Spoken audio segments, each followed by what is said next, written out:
Assalamualaikum Mbak Ahmadi Sofian alias Atulub. Saya Anis Widiaswari dari Belitung.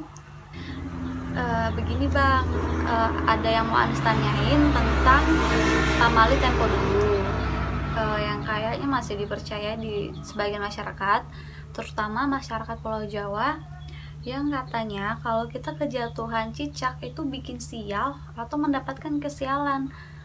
Apa bener kayak gitu Bang? Atau ini tuh cuma mitos aja?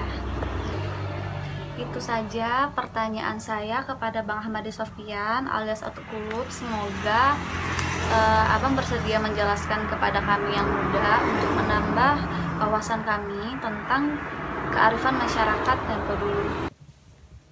Oh iya, Bang Ahmadi Sofian dan cucunya kapan-kapan bikin video di Belitung dong. Di sini di Pulau Belitung itu kehidupan masyarakatnya, terus keindahan alamnya juga itu sangat bagus. Ditunggu. Wassalamualaikum warahmatullahi wabarakatuh. Bawa kabar si tukang becak, membaca berita dari koran. Kalau benar kejatuhan cicak, segera berdoa pada Tuhan.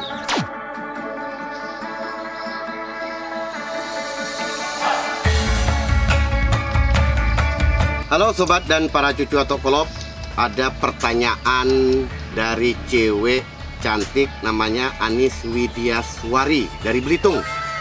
Kalau nggak salah lihat di Instagramnya, saya ikuti juga. Saya salah satu followernya loh.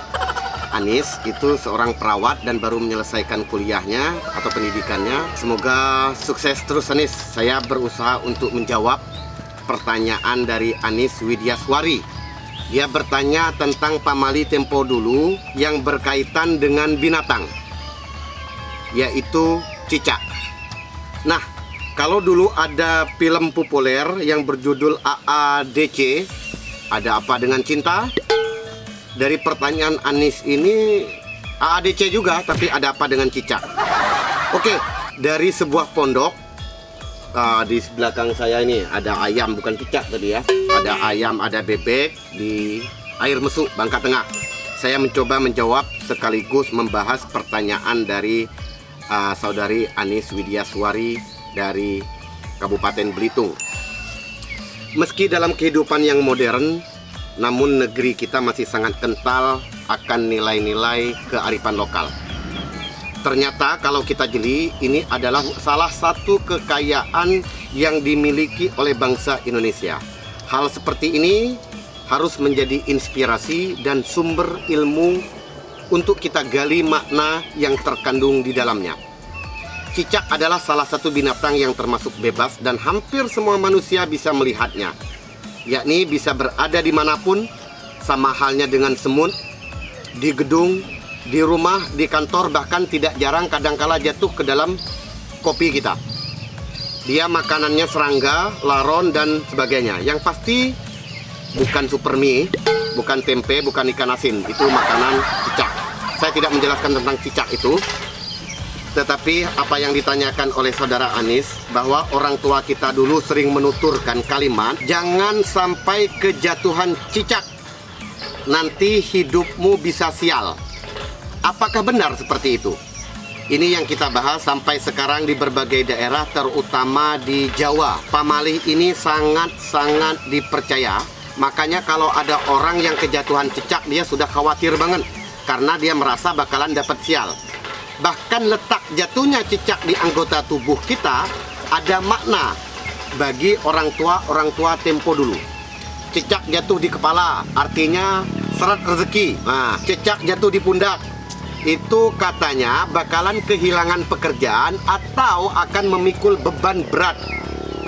Cicak jatuh di tangan, pekerjaan yang dilakukan akan menjadi sia-sia. Cicak jatuh di paha, akan memperoleh masalah dari orang terdekat. Cicak jatuh di kaki, mendapat musibah di jalanan. Cicak jatuh di dada, misalnya sambil baring, atau di perut, akan mengalami sakit keras. Cicak yang menjatuhkan kotorannya dan menimpa kita, dipercaya kita bakalan sakit, kesehatan kita jatuh menurun.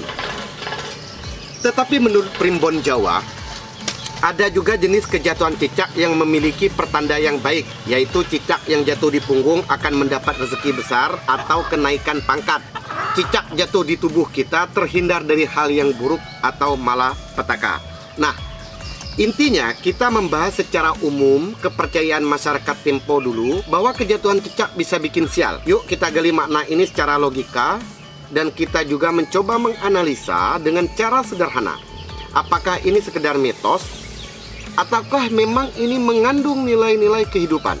Seperti yang ditanyakan oleh saudari Anis. Baik para cucu atau kolop, yang pertama dalam agama Islam, cicak adalah binatang legendaris yang terkutuk sepanjang zaman. Itu dalam agama Islam. Dalam sejarah Nabi Ibrahim alaihissalam dibakar oleh Raja Namrud laknatullah yang mengaku diri sebagai Tuhan. Ada satu jenis binatang yang disebutkan dalam peristiwa itu, yaitu semut dan cicak. Semut membela Nabi Ibrahim sehingga ketika Raja Namrud membakar Nabi Ibrahim, semut dengan mulutnya yang kecil bawa air. Lalu cicak mentertawakan apa yang dilakukan semut sambil cicak itu berkata begini, "Hei semut, bodoh sekali kau. Mana bisa api yang besar itu kau padamkan dengan air yang cuma ada di mulutmu?" Apa jawab sang semut? "Memang saya tidak mampu memadamkan api yang membakar Nabi Ibrahim, tetapi setidaknya saya punya perjuangan bahwa dengan air yang saya bawa ini, Tuhan menjadi tahu saya berada di pihak Ibrahim atau berada di pihak Raja Namrud." Tetapi apa yang dilakukan oleh cicak selain mentertawakan semut?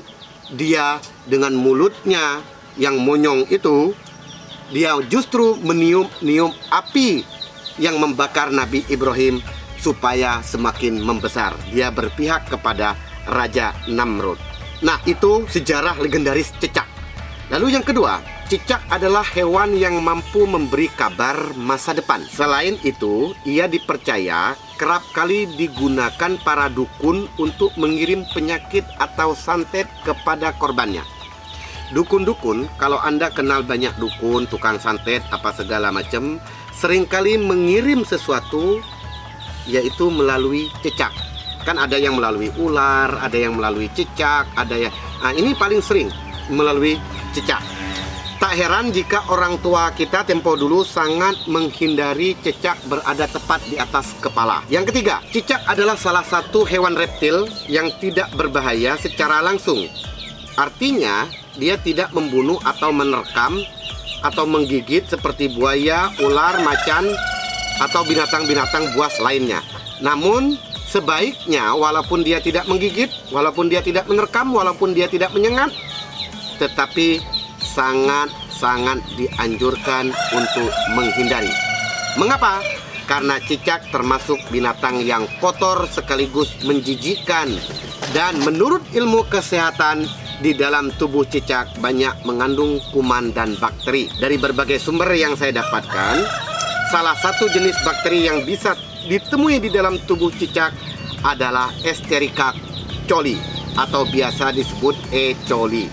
Bakteri ini dikenal sebagai salah satu penyebab utama sakit perut dan gangguan pencernaan. Cicak seringkali mendatangi meja makan dan menempel serta memakan makanan kita, termasuk sering jatuh di dalam kopi kita yang seperti yang saya sebutkan tadi.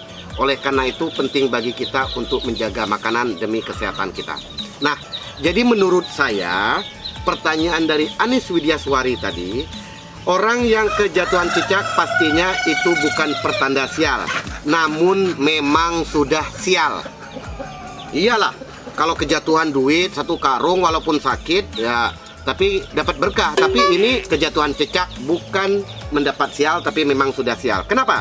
Pertama, karena kita kejatuhan binatang yang membela Raja Namrud yang membakar Nabi Ibrahim. Yang kedua, cicak binatang dikenal sebagai salah satu perantara para dukun dalam mengirim penyakit atau santet. 3, cicak adalah binatang yang membawa kuman dan bakteri. Lalu bagaimana kalau kita kejatuhannya bukan kejatuhan cicak, tapi kejatuhan tai cicak? Saya sering alami. Sama-sama sial. Artinya kejatuhan cicak aja kita bisa sial, dapat kotoran, dapat ini, apalagi kejatuhan tai cicak. Intinya begini, kejatuhan cicak bisa mendapat sial itu sebetulnya adalah cara berkomunikasi sederhana dan mudah dicerna.